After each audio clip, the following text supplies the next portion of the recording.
Zeus, the king of the gods, ruler of Mount Olympus, master of thunder and lightning. To many, he's the ultimate symbol of power and justice in Greek mythology. But look a little closer, and the story gets darker. Because while Zeus is often painted as a noble protector, his actual behavior in myth raises a serious question. Was he actually the villain? Let's start with Prometheus. This titan didn't commit some horrible crime. He gave fire to humanity, a gift that sparked civilization, progress, and survival. But Zeus didn't see it as a gift. He saw it as defiance. So he sentenced Prometheus to a punishment so brutal, it still shocks readers today. Bound to a rock, Prometheus was attacked daily by an eagle that ate his liver, only for it to regenerate each night. The pain never stopped. Zeus didn't just punish a titan, he tortured him endlessly. And Zeus wasn't done with humanity either. In revenge for receiving fire, he devised a new punishment: Pandora, the first woman, a trap disguised as a blessing. Pandora was given a box, really a jar, and told never to open it. But when she did,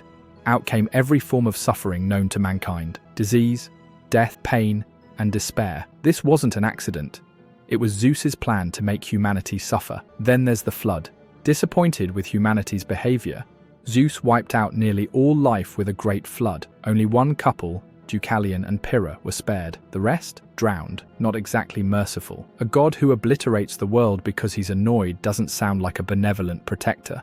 It sounds like someone playing judge, jury, and executioner. But Zeus's most disturbing behavior?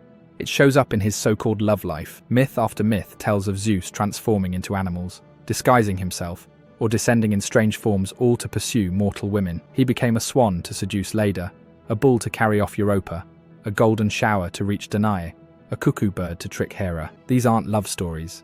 They're stories of deception, manipulation, and assault. Many of these women never had a choice. Zeus didn't just break trust, he broke lives. Callisto was turned into a bear after Zeus pursued her. Semele was burned alive after Zeus visited her in his true form. Io was transformed into a cow. Many of these women were punished not for what they did, but for what Zeus did to them.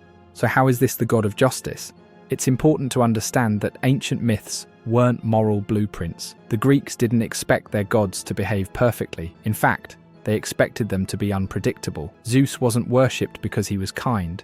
He was worshipped because he was powerful and dangerous. That power did serve a purpose. In early myth, Zeus brought down Cronus, his tyrannical father, who swallowed his own children. He defeated the Titans and the monstrous Typhon, establishing divine order. Without him, the world would have remained in chaos. He created laws for gods and humans, punished oathbreakers, and defended sacred customs. In that sense, Zeus was both enforcer and protector. He didn't just rule, he organized.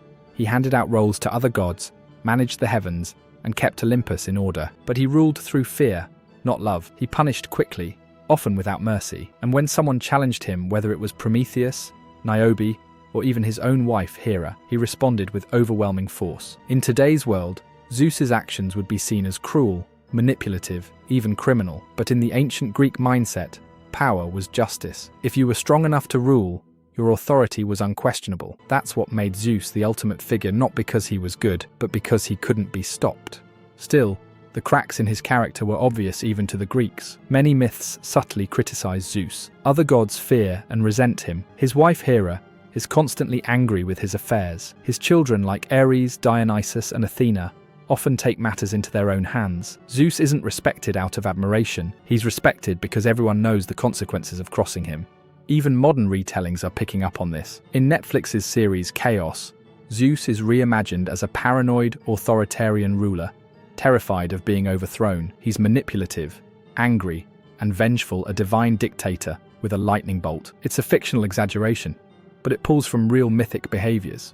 And that raises the ultimate question: was Zeus really a villain? He tortured the innocent. He punished humanity for the actions of others. He abused his power. By modern standards, the answer feels like an easy yes. But in myth, Zeus was never meant to be a role model. He was a force, a necessary evil, the embodiment of law, order, and dominance. To the Greeks, Zeus was the cosmic judge, the one who kept the world from collapsing. Without him, chaos reigned. And maybe that's the key to understanding him. Zeus isn't a hero, but he's not quite a villain either.